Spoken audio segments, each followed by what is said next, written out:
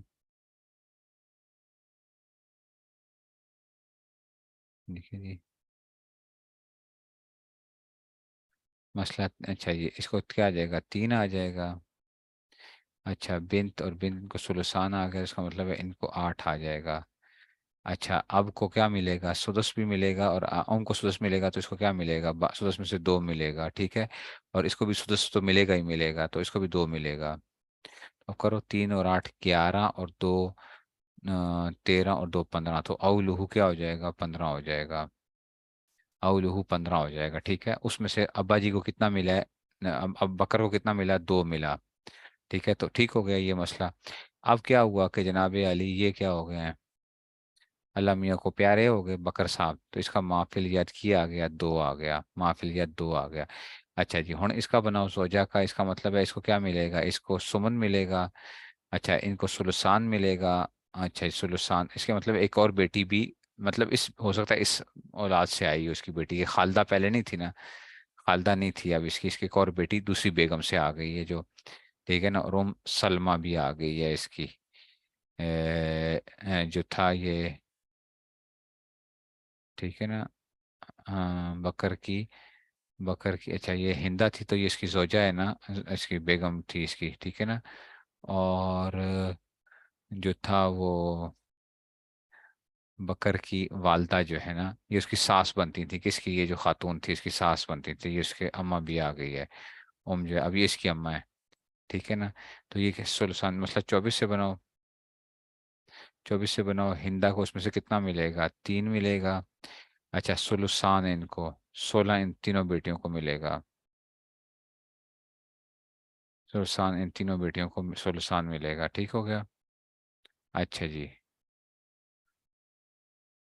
اب جو ہے اس میں سے اچھا ادھر بھی یہ 8 8 تھا نا، تو اس میں سے ٹھیک ہے، تو اس کو 3 اور 8 11 اور 2 15، ٹھیک ہے؟ تو اس کو 4 4 بن گئے تھے، ٹھیک ہے؟ کوئی مسئلہ نہیں تھا، کسی میں وہ نہیں آ رہی تھی۔ 16، اب یہ 3 16، اور اس کو کیا ملے گا؟ اس کو ماں جی کو سدس ملے گا، سدس، اس کی اماں کو سدس ملے گا، تو 24 میں سے سدس کیا ملے گا؟ 4 اس کو ملے گا، 16 اور 4 20، اور 3 کیا آ جاتا ہے؟ 23 آ جاتا ہے، اوئے ہوئے ہوئے ہوئے، رد آ جائے گا، 8 سے ہوگا، 8 سے آپ ادھر وہ کرو گے، کیونکہ یہ 16 اس کو ملا، سلسان ہے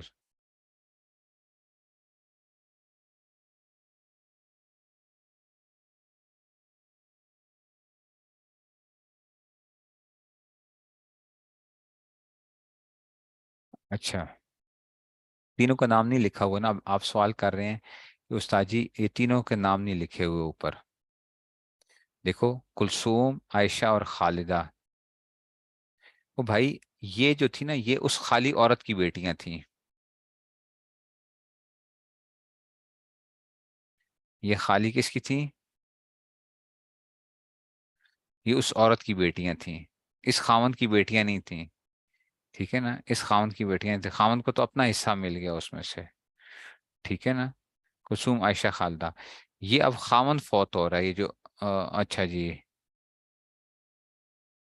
بلکہ نہیں، یا تو ابا جی فوت ہو رہے ہیں نا، یہ تو اس میں سے نہیں ہوتی نا، یہ تو کیا تھے اس کے اور خاتون کی بیٹیاں تھیں، اب یہ کون ہے؟ یہ تو ابا جی فوت ہو رہے ہیں، تو یہ کیا ہیں؟ یہ تو پھوپھیاں آ گئی نا، یہ تو ان کی پھوپھیاں آ گئی تھی، تو ان کی ہمیں ضرورت نہیں تھی اس میں سے، تو یہ کلثوم، عائشہ، اور یہ تو اس کی بیٹیاں ہیں، بکر کی بیٹیاں ہیں نا، بکر کی بیٹیاں ہیں، اس کی بیگم جو ہے نا، بکر کی بیگم ہندا ہے، وہ آ گئی ہے، ٹھیک ہے نا؟ اور اس کی ان دونوں کی اولاد جو تھی، ان دونوں کی اولاد جو تھی وہ کیا ہو گئی تھی اس میں سے، ٹھیک ہے نا؟ وہ پھوپھیاں کیا بنیں گی کہ وہ پھوپھیاں نہیں خالائیں بنتی ہیں، وہ خالائیں بنتی تھی نا، یہ خاتون فوت ہوئی تھی، تو اب ان دونوں سے جو اولاد بنتی تھی یہ وہ تھی، ان دونوں اس کی اولاد جو ہے کلثوم عائشہ، یہ اس عورت کی بہنیں ہیں، ٹھیک ہے نا، اس عورت کی بہنیں ہیں۔ اچھا وہ کیوں ان کی چھٹی کیوں ہو گئی تھی؟ کیونکہ باپ موجود تھا۔ آپ کہو کہ ان کا نام کیوں نہیں لکھا تھا اوپر، ادھر کیوں نہیں لکھا تھا؟ کیوں؟ کیونکہ ابا جی موجود تھے۔ وہ سمجھو بات کو، ابا جی موجود تھے نا، تو ان کی ضرورت ہی نہیں تھی ہمیں، کلثوم عائشہ خالدہ کی ضرورت ہی نہیں تھی ہمیں لکھنے کی، کیونکہ ان کی تو پہلے چھٹی ہو چکی تھی ابا جی کی وجہ سے۔ تو رد ہو جائے گا، 8 آ جائے گا، تو اس میں سے کیا آ جائے گا؟ اس کو 1 مل جائے گا، ادھر سے مسئلہ 6 سے بن جائے گا،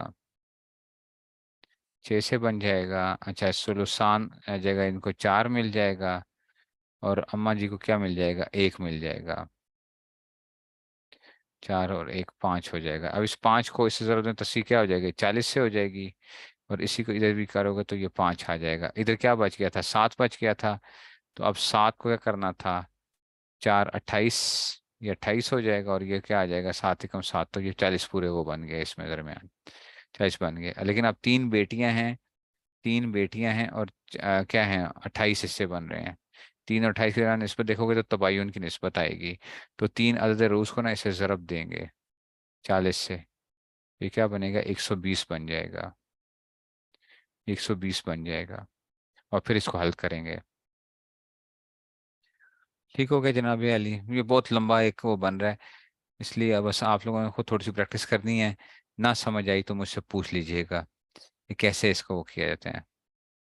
ٹھیک ہے، کہتے ہیں کہ دوسرا وارث قبل تقسیم فوت ہو جائے، خواہ میت اول کا وارث ہو یا میت ثانی کا، پھر تیسری میت بنا کر سارا عمل کیا سرت کیا گیا تھا قضاء آخری ہی، ٹھیک ہے نا۔ اچھا جب ضرب ماتحت میں دی جائے تو صرف اسی میت کے ورثہ میں دی جائے۔ اچھا یہ بھی یاد رکھنا، فائدہ کیا لکھتے ہیں؟ جب ضرب ماتحت میں دی جائے گی تو صرف صرف اسی میت کے ورثہ میں دی جائے، اور جب مافوق میں دی جائے تو تمام میتوں کے ورثہ احیا کے سہام میں دی جائے۔ صرف مسئلہ اول میں ضرب دی جائے گی، اور مسئلہ مسائل ہوگا اس میں جتنے میتوں سے جو کچھ ملتا ہے اس کو جمع کر مافل جہت لکھا جائے گا۔ جب 3 4 میتیں بن جاتی ہیں نا، تو مسئلہ کے اندر سب سے پہلے والے مسئلے میں صرف اس کو ملٹیپلائی کرتے ہو، ٹھیک ہے نا، لیکن تمام جو اوپر والے جتنے مسئلے ہوتے ہیں ان کے جو سہام زندہ ہوتے ہیں ان میں ضرب دی جاتی ہے، اس کو زندہ کے اس میں سے دی جاتی ہے۔ ابھی دیکھو اس میں 3 میتیں بن رہی ہیں، 1 2 3، اوئے ہوئے ہوئے ہوئے، ٹھیک ہے نا۔ یہ پھر اس کے بعد یہ وہ بنے گا، 3 بندے فوت ہوئے ہیں، ٹھیک ہے نا، یہ 3 بندے فوت ہوئے ہیں، ٹھیک ہے۔ تو یہ ایک وہ ہے، یہ اصل میں کاغذ کے اوپر حل کرنے کا مزہ آتا ہے، کہ ایک ہی کاغذ کے اوپر، اور بڑا کاغذ ہو اس کے اوپر حل کر کے اس کو وہ کرنا ہوتا ہے، ٹھیک ہے۔ اب آتے ہیں جناب علی، تیسرا سبق آ گیا حقوق ترکہ کا بیان۔ حقوق ترکہ کا بیان یہ راجی میں شروع میں آ جاتا ہے، ٹھیک ہے نا۔ اور جب ہم جب لکھتے ہیں نا، فتویٰ لکھتے ہیں، تو سب سے پہلے یہی بات آتی ہے، جب فتوے میں بھی لکھا جاتا ہے تو سب سے پہلے یہ چیز آتی ہے کہ میت کے ترکے کی جو صورت حال ہوتی ہے وہ کیا ہوتی ہے۔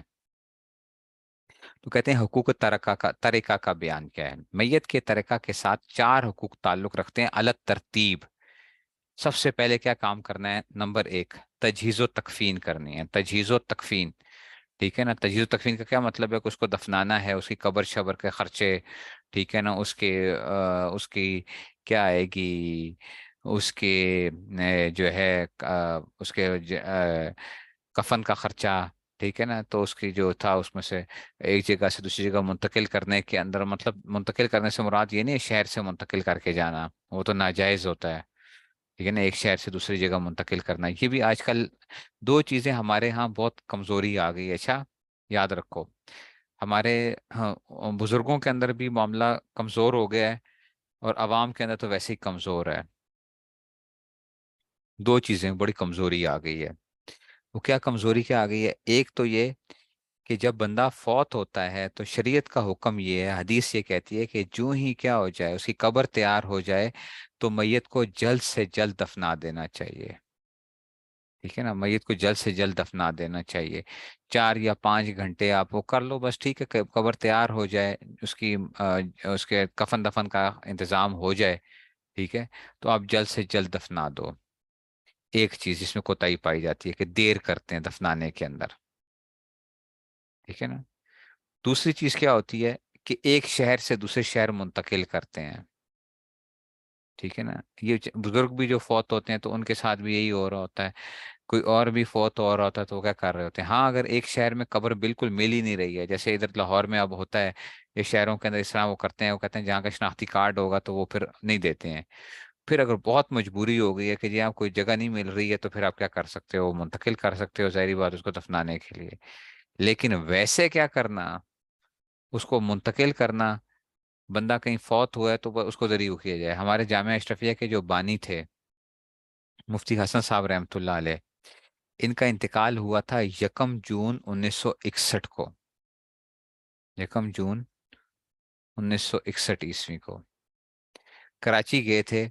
کراچی گئے تھے، جب کراچی گئے تو جہاز میں جب بیٹھنے لگے تو کہتے ہیں لاہور والوں نے مجھے نکال دیا ہے، لاہور والوں نے مجھے نکال دیا. ٹھیک ہے، ادھر گئے.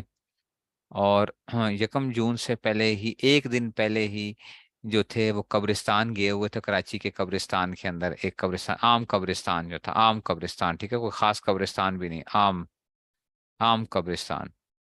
ٹھیک ہے نا. تو ادھر کہنے لگے کہ جناب علی، ادھر مجھے نا ادھر مجھے اپنائیت کی خوشبو آ رہی ہے، ادھر مجھے اپنائیت کی خوشبو آ رہی ہے. اگلے دن کیا ہوگا، ادھر ہی انتقال ہو گیا. جب انتقال ہو گیا، تھے لاہور میں رہتے تھے، سارا کچھ وہ تھا. ٹھیک ہے. تو ان کی وصیت تھی کہ مجھے فوراً کیا کیا جائے، دفنا دیا جائے، اور جہاں پہ میں فوت ہوں مجھے وہاں پہ کیا بندی جائے، قبر دی بنائی جائے بس میری، اور کام قبرستان کے اندر قبر ہونی چاہیے. تو یہ کہ ادھر کراچی کے اندر ان کو کیا کیا گیا، دفنایا گیا. بیگم بھی ساتھ تھیں. ٹھیک ہے نا، بیگم بھی ساتھ تھیں ان کی جو ہے. ان کو ہم آپا جی ان کو کہتے ہیں، آپا جی. اور حضرت تھانوی نے فرمایا کرتے تھے کہ وقت کی رابعہ بصری ہیں، وقت کی رابعہ بصریہ ان کو کہا کرتے تھے حضرت تھانوی رحمۃ اللہ علیہ. ان کی جو اہلیہ جو تھیں وہ بہت نیک خاتون تھیں، آپا جی جو ہے نا.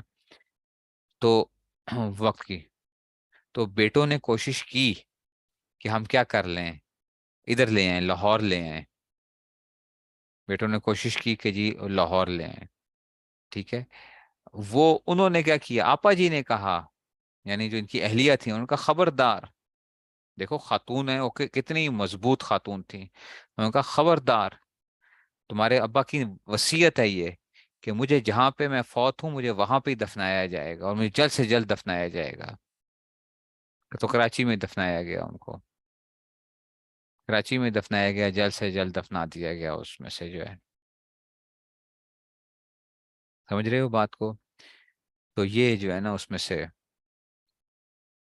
ٹھیک ہے نا. میں خود، میرا کراچی میرے جانا ہوا لیکن میں خود نہیں جا سکا کہ ایسے ہی وہ بس کسی جگہ کے اوپر ان کی قبر جو ہے نا وہ کراچی کی، اس میں سے مجھے خود نہیں معلوم کہ کون سا بلدیہ کا قبرستان، پتہ نہیں کس جگہ کوئی کون سا وہ ہے اس میں سے. تو بات یہ ہے کہ یہ جو ہے نا انسان کو وہ ہونی چاہیے. اب وہ چیزیں کیا ہوتی جا رہی ہیں، آہستہ آہستہ ختم ہوتی جا رہی ہیں کہ جی یہ جو کرنا کہ جی جلد سے جلد دفنانا. تو میت جب فوت ہو تو اس کو جلد سے جلد دفنانا چاہیے. یہ انتظار کرنا، فلاں آ رہا ہے، ابھی فلاں رشتہ دار باہر سے آ رہا ہے، فلاں جگہ سے آ رہا ہے، یہ سنت کے خلاف ہے. یہ سنت کے خلاف ہے. اور کسی آدمی کا کوئی فعل، ٹھیک ہے نا، کوئی حجت نہیں ہوتا. ہم دین کے کیا ہوں گے، ہم دین کو دیکھیں گے. ہم کسی بھی عالم کو یا کسی شخصیت کو نہیں دیکھیں گے کہ انہوں نے کیا کیا تھا. ہم دین کو دیکھیں گے کہ دین کا حکم کیا ہے. ٹھیک ہے. تو یہ آپ کا میت کی طرح کے ساتھ چار تعلق ہیں. تو تجہیز و تکفین، تجہیز و تکفین میں کیا کیے جاتے ہیں، خرچے درمیانہ قسم کا خرچہ، بہت نہیں لیوش قسم کے، وہ نہیں کہ قبر کے لیے جی بڑا کوئی وہ کر رہے ہیں فلاں. درمیانے اخراجات نکالے جاتے ہیں. ٹھیک ہے. درمیانے اخراجات صرف یہ تجہیز و تکفین کے اخراجات ہوں گے جو عام وہ ہیں. یہ نہیں کہ اچھا جی اب کیا کرنا ہے، مہمانوں کو کھانا کھلانا ہے، کرسیاں لگانی ہیں جی، اس کے لیے فلان لوگوں کا آنا ہے، وہ میت کے اس میں سے وراثت میں سے نہیں نکالا جائے گا. وہ وارث اپنی مرضی سے کوئی اپنے خرچے میں سے نکالنا چاہے تو وہ نکال سکتا ہے، میت کے پیسوں میں سے نہیں نکالا جائے گا. یہ میت کے پیسوں میں سے تجہیز و تکفین کا خرچہ. نمبر دو، ادائے قرض، کہ میت کے ذمے جو قرض ہوں گے وہ ادا کیے جائیں گے. جو اس کے قرض ہیں سب سے پہلے کیا کریں گے، وہ قرض ادا کرنے ہم نے، چاہے سارا پیسہ ختم ہو جائے قرضوں کے اندر. دیکھو قرض اتنی خطرناک چیز ہے. اور حضور صلی اللہ علیہ وسلم کو جب پتہ چلتا تھا کسی میت کے اوپر قرض ہے تو حضور صلی اللہ علیہ وسلم جنازہ نہیں کا کرواتے تھے کہ میں نہیں، تم پڑھ لو جنازہ، میں نہیں پڑھوں گا. تو ہاں کوئی بندہ اگر کہتا تھا کہ ٹھیک ہے میں کیا کروں گا، اس کا قرضہ ادا کروں گا، تو پھر حضور صلی اللہ علیہ وسلم، دیکھو حضور صلی اللہ علیہ وسلم، یہ کتنی خطرناک چیز ہے یہ قرض. کیا حضور تو کیا تھے، اپنی امت کے اوپر کتنے مہربان اور شفیق تھے. کیا حضور نہیں چاہیں گے کہ بھئی میں جنازہ پڑھوں اپنے کسی صحابی کا، میں جنازہ پڑھوں تاکہ اس کے لیے کیا ہو جائے، بخشش کا سامان جو ہے اس کے لیے ایک اور وہ ہو جائے. لیکن جس کے بارے میں پتا چلتا تھا کہ اس کے اوپر قرضہ ہے اور اس نے مال نہیں چھوڑا، قرضہ کرنے، تو حضور صلی اللہ علیہ وسلم کہتے کہ بھئی میں نہیں پڑھوں گا، تم لوگ پڑھ لو صحابہ سے. اور یہی میں نے کل آپ سے عرض کیا تھا، یہی کل میں نے آپ سے عرض کیا تھا. ہم لوگ کیا کرتے ہیں، اب لوگ مال کھا جاتے ہیں دوسروں کا فلاں کر کے. تو دوسری چیز کے آگے ادائے قرض ہوں گے، اس کے قرضے ادا کیے جائیں گے، اس کی وراثت کے اندر سے جتنا بھی تھا، چاہے ساری وراثت ختم ہو جائے. نمبر 3، اجرائے وصیت الثلث. ثلث مال میں سے اس کی وصیت جاری ہوگی. اور ثلث مال میں سے یاد رکھو، اپنے وارث کے لیے کوئی وصیت نہیں کر سکتا بندہ. اچھا حدیث میں آتا ہے لا وصیت لوارث، وارث کے لیے وصیت نہیں کر سکتا، اچھا یہ میرا مال فلاں میرے پتر کو دے دینا، یہ فلاں چیز میری بیٹی کو دے دینا، یہ فلاں چیز اس کو دے دینا.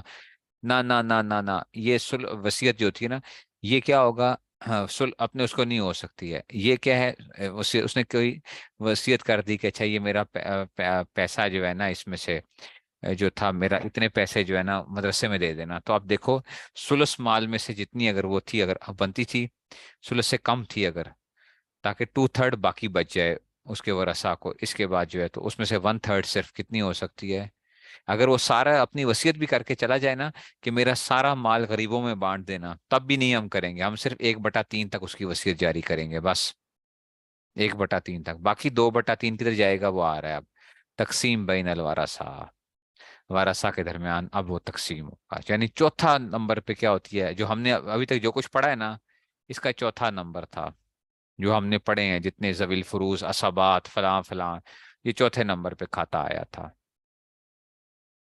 ہاں ایسی قضا نمازیں ہیں اس کی وصیت کے اندر سے، قضا نمازیں ہیں. حج بدل ہو سکتا ہے اس کے اندر سے کہ نہیں ہو سکتا، اس نے نیت کی ہوئی تھی کہ نہیں کی ہوئی تھی، وصیت کی ہوئی تھی، روزوں کی وصیت کی ہوئی تھی. یہ ساری چیزیں جو کل آپ کو میں نے کہا تھا، اور میں پھر بھی بھول گیا آپ کو بھیجنا، کہ جناب کہ آپ نے کیا کرنا ہے اس میں سے. سمجھ آ رہی ہے نا؟ تو بات کیا ہے کہ آپ نے یہ وہ کرنا ہے اس میں سے، ٹھیک ہے نا، اس میں سے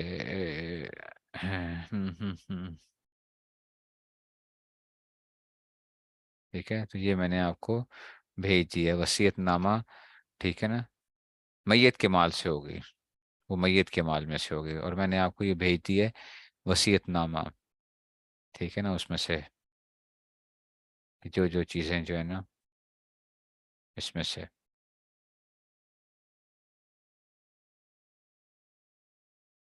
ٹھیک ہو کیا، گروپ کے اندر چلا گیا ہے اس میں سے. تو یہ ٹھیک ہو گیا. اچھا اب کیا ہے پھر ورثہ کی ترتیب یہ ہوتی ہے. آگے کیا ہے پھر ورثہ کی ترتیب، یہ بھی سراجی کے شروع میں ہی ہے، لیکن یہ یہاں پہ اب آ رہا ہے کہ جی اس میں سے ورثہ کی ترتیب کیا ہوتی ہے. سب سے پہلے ذوی الفروز کا حصہ نکالتے ہیں، ایسا ہی ہم نے کیا تھا نا. ذوی الفروز سب سے پہلے جب آپ میت کا وہ کرتے ہو تو کس میں سے ہوگا، ذوی الفروز. پھر عصبہ نسبی، پھر عصبہ جو ہم بناتے تھے نا عصبہ نسبی، ٹھیک ہے، عصبہ نسبی. پھر نمبر 3 ہوتا ہے عصبہ سببی. عصبہ سببی وہی جس نے میت کو موتق جو ہوتا ہے نا، موتق جو ہے نا آزاد کرنے والا، پھر اس کو مال آتا ہے نا، تو عصبہ سببی، عصبہ سببی یہ آج کل نہیں ہوتا. نمبر 4 عصبہ سببی کا عصبہ بنفس ہی، کہ اگر موتق جو ہے نا فوت ہو چکا ہے، موتق فوت ہو چکا ہے، تو جو موتق تھا، جو غلام جو فوت ہوا نا، اگر موتق پہلے فوت ہو چکا ہے، تو اب اس کا مال کس کو دے دیں گے، اس موتق کی اسبا بھی نفس ہی کو دے دیں گے، اس کے پتر شتر کو، یا جو بھی ہوگا اس میں سے دیں گے، پتر کو، باپ کو، یا جو بھی ہوگا. تو نمبر 4 کیا ہوتا ہے، اسبا سببی کا اسبا بھی نفس ہی. یہ دونوں آج کل نہیں ہوتے ہیں بالکل، یہ دونوں ہے ہی نہیں. ظاہری بات ہے غلام شلام تو ہے ہی نہیں ہے. تو ذوی الفروز اثر نسبی. اور پھر کیا تھا،